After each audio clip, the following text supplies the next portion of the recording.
मैंने तुमसे पहले ही कहा था कि अगर मर्द के दिल में अचानक से मोहब्बत उभर आए ना तो बेवजह नहीं होती। कितना मैंने तुम्हें समझाया लेकिन तुमने मेरी बात नहीं समझी।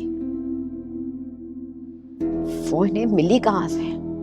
तुम ये सोच रही हो कि वो उससे मिली कहाँ, और मैं इस बात पर हैरान हूं कि उसने इस बात की मिन्नत तक नहीं पड़ने दी तुम्हें। लेकिन मॉम, वो तो मेरा बहुत ख्याल कर रहे थे। अभी तो उन्होंने मुझसे कहा था कि मैं उनके लिए सबसे अहम हूँ। ये सब मक्कारियां थी उसकी, क्योंकि उसे पुरानी महबूबा जो मिल गई थी। बस वो ये चाह रहा था कि तुम मुझसे बेफिक्र हो जाओ और उस पर नजर ना रखो। कोई इतना मक्कार कैसे हो सकता है? इसी दिन से मैं डरती थी। तुम्हें इतना बड़ा झूठ नहीं बोलना चाहिए था हाजरा। लेकिन वो तो शहर से बाहर चली गई थी। ये जो काम का बहाना कर करके 2-2 दिन के लिए गायब होता था ना, ये उसी के पीछे जाता था। क्या मतलब है? तुम्हारी इतनी बुरी हालत हो गई, अगर वो शहर में होता तो उड़कर ना आ जाता। किसकी बात हो रही है भाई? कौन उड़कर आ जाता? मैं इसे अपने साथ घर ले जा रही हूँ, कुछ दिन मेरे पास रह लेगी। लेकिन खालदा, इस हालत में तो इसे आराम करना चाहिए। यूं सफर करना मुनासिब नहीं है। यहाँ रहकर मेरी कौन सी हालत अच्छी है?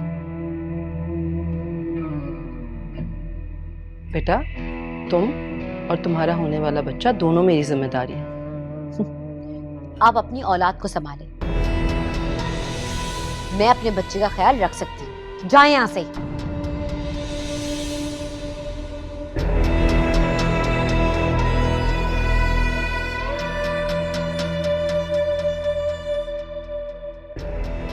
हाजरा, तुम होश में तो हो? नहीं, पागल हो गई हूँ।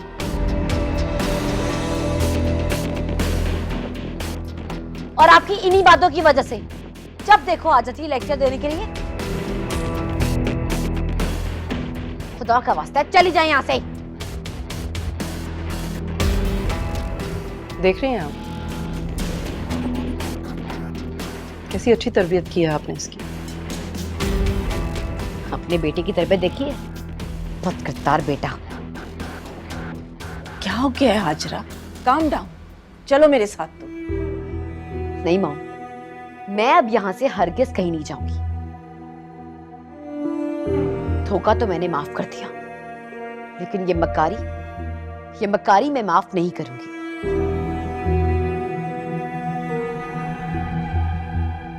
सुहेल को मेरे सारे सवालों के जवाब देने ही होंगे।